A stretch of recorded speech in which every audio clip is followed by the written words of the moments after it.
লন্ডনের ওয়েম্বলি স্টেডিয়ামে English league চ্যাম্পিয়নশিপের প্লে অফ ফাইনালে শুরু থেকেই সান্ডারল্যান্ডকে বেশ চাপে রেখেছিল হামজা চৌধুরীর শেফিল্ড ইউনাইটেড।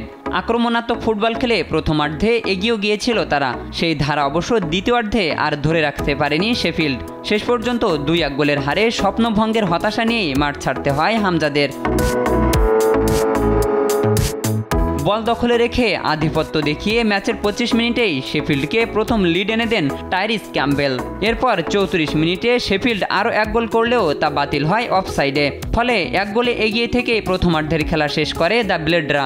বিরতির পরও আক্রমণের ধার অব্যাহত রাখে শেফিল্ড।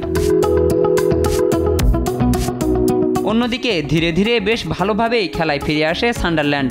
একের পর এক কাউন্টার অ্যাটাকে শেফিল্ড রক্ষণের পরীক্ষা নিতে থাকে তারা। 76 মিনিটে এলিজার মাইন্দার দুর্দান্ত 1 গোলে সমতায় ফেরে সান্ডারল্যান্ড।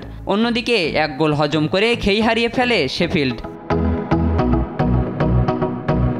1-1 সমতায় নির্ধারিত সময়ের খেলা যখন শেষের দিকে, ঠিক তখনই যোগ করার সময়ে সান্ডারল্যান্ডকে জয়সূচক গোল এনে দেন টম ওয়াটসন। এই জয়ে 8 বছর পর আবারও প্রিমিয়ার লিগে ফিরল ব্ল্যাক ক্যাটরা। হামজা চৌধুরীর মূল ক্লাব লেস্টার সিটি এবার অবনমিত হয়েছে ইংলিশ প্রিমিয়ার লিগ থেকে। শেফিল্ডের হয়ে ধারে খেলছিলেন এই বাংলাদেশি তারকা। আগামী মৌসুমেও তাই ইংলিশ লিগ চ্যাম্পিয়নশিপেই খেলতে হবে তাকে।